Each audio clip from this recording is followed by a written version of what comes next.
Hello and welcome to another episode of Coffee with Caprill. As you can see, this mug is dogs are my favorite people. If you don't know this about me, I am a total dog nut. If I could, I'd have 9 of them. Heck, if I could, I'd have 2 of them, but I'm only allowed to have one.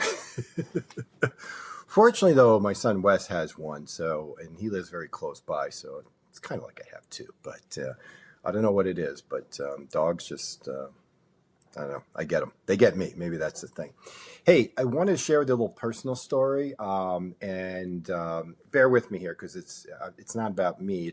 I just there's a lesson to be learned from this. Okay, so last week my stepdad passed away.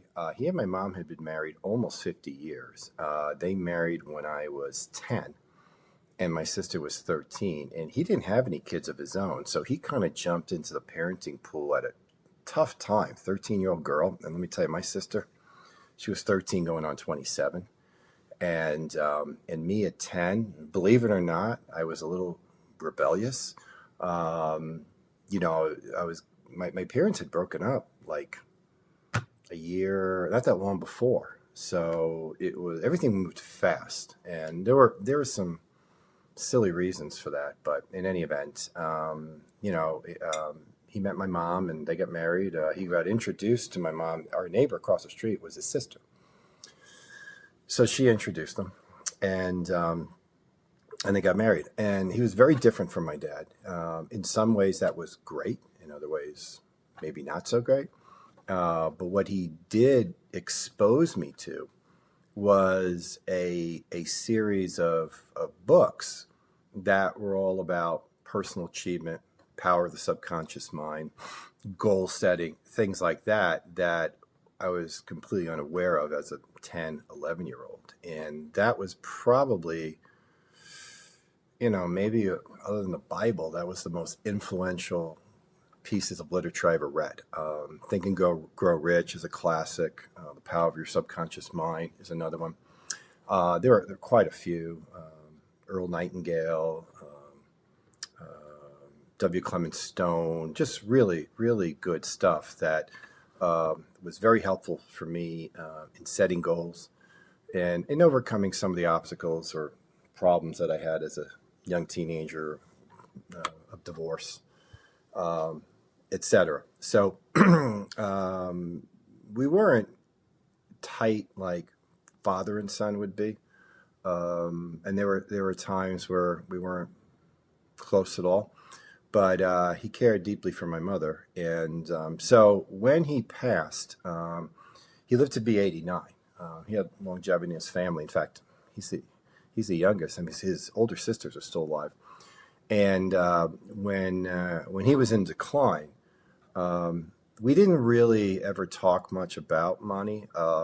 They struggled financially during the retirement years, and I helped them as much as they would let me help them, which was not much. They wouldn't let me help them much. They kind of would hide stuff from me, and I would see it and take care of it. Sometimes it was like a dishwasher that I found out hadn't worked in months, the oven, flooring.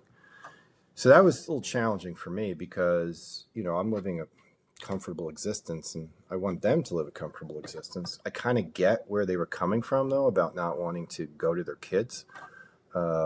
But as I explained to them that it was challenging for me, if not, I don't want to say it was hurtful for me that they wouldn't do that, because I could see where they were coming from.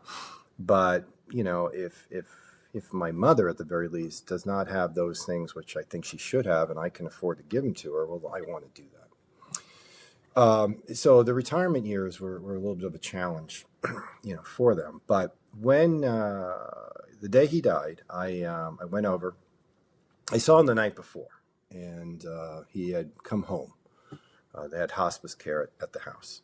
And, it's interesting. You always think you're going to have at least another day or 2 days.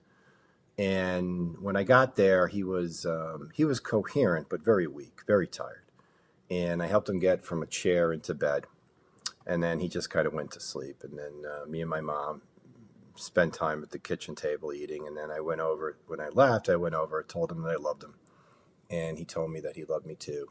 And then I left, and then fully expecting I was coming tomorrow, the next day. and fully expecting to kind of have a little bit of a conversation with him because I kind of wanted to talk to him a little bit about faith, and I never had that conversation. That next morning, mom called. She said that he had fallen and she had called 911. And so they came to God and bring him back to the hospital, and he died on the way to the hospital. So, but what he did, which was really helpful, was even though they don't have a lot of assets, he laid out a checklist for me of everything that needed to be done. Now, it was kind of, ironic because that's what I do. I create those checklists for people.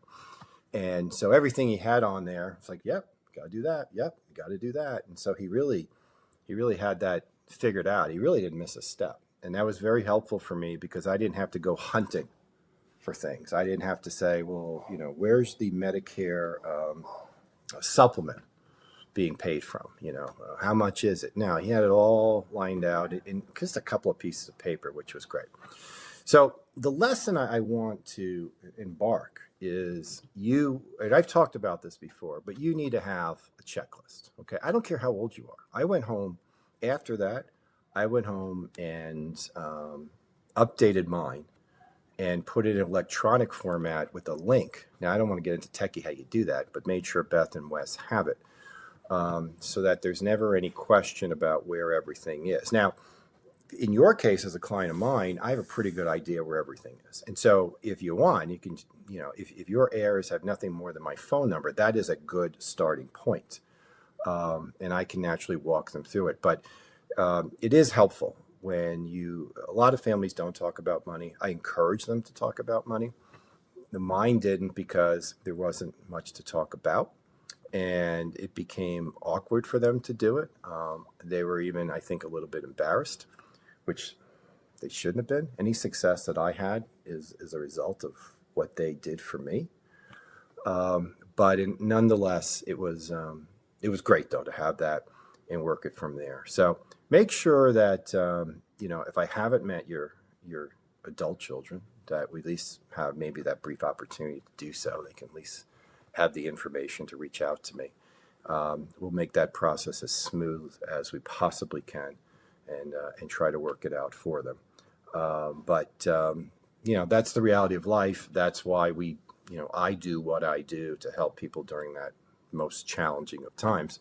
And, we all experience it. So with that, I just wanted to pass that little lesson on to you. You have a fantastic month, and I will talk soon. Take care. Bye-bye.